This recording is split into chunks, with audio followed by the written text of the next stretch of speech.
बापनारिवलुनी अग्निहोत्रासाठी त्या दिवशी कित्येक वेळा वेदमंत्र म्हटले, परंतु अग्निकांही प्रज्वलित होईना. ते घामाने ओले चिंब झाले, परंतु अग्नी मात्र निर्माण झाला नाही. श्रीपादांनी आपल्या आजोबांची ही अवस्था दुरून पाहिली. ते अग्निकुंडाकडे पाहून म्हणाले, अरे अग्निदेवा, तुला आज्ञा करतो, आजोबांच्या देवकार्यामध्ये अडथळा आणू नकोस. अग्नी तत्काळ निर्माण झाला. बापनारिवलुनी कलशातील पाणी अग्निकुंडात घातले, परंतु विझण्याऐवजी अधिकच भडकला. आजोबा हा चमत्कार पाहून अचंबित झाले.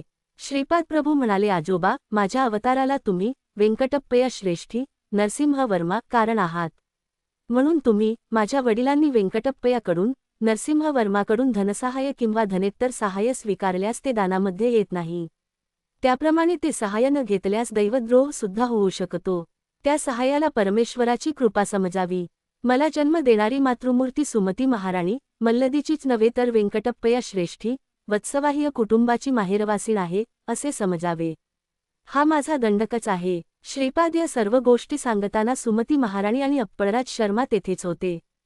तसेच श्री वेंकटप्पया श्रेष्ठी आणि नरसिंह वर्मा सुद्धा तेथे होते. यावेळी श्रीपाद प्रभू म्हणाले, माझ्या संकल्पाशिवाय बापणाऱ्यासारखे महातपस्वी सुद्धा अग्नी निर्माण करू शकत नाहीत. माझे वडील अग्निकुंडात आल्यावर अग्नी आपला प्रताप दाखवितो. माझा संकल्प जर बदलला तर वेंकटप्पया श्रेष्ठी सुद्धा निष्कांचन होतील. अगणित भूमी असणाऱ्या नरसिंहवर्त्यांना उभे राहण्यापुरती सुद्धा जागा मिळणार नाही अशी त्यांची अवस्था होईल. तुम्ही सर्व माझ्या संकल्पामुळे या अवस्थेत आहात. मी भिकाऱ्याला महाराजा करू शकतो, तसेच महाराजाचे भिकाऱ्यात रूपांतर करू शकतो. माझी भक्ती करणाऱ्या भक्ताला तो जी इच्छा करेल ते मी देऊ शकतो. परंतु देण्या अगोदर तो सांभाळू शकेल का ते मी पाहतो.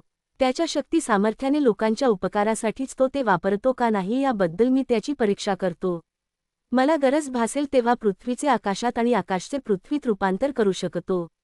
बापनारिवलू कृतयुगात लाभाद महर्षी असताना त्यांचा मंगल महर्षी नावाचा एक शिष्य होता. तो दर्भ कापताना चुकून हाताला जखम झाली आणि त्यातून रक्त वाहू लागले. त्या रक्ताची गाठ होऊन सुगंधित विभूतीमध्ये ते बदलेले. आहा, मी किती मोठी सिद्धी प्राप्त केली असे त्याच्या मनात येऊन गर्व झाला. एवढ्यात परमशिव प्रत्यक्षात तेथे अवतीर्ण झाले.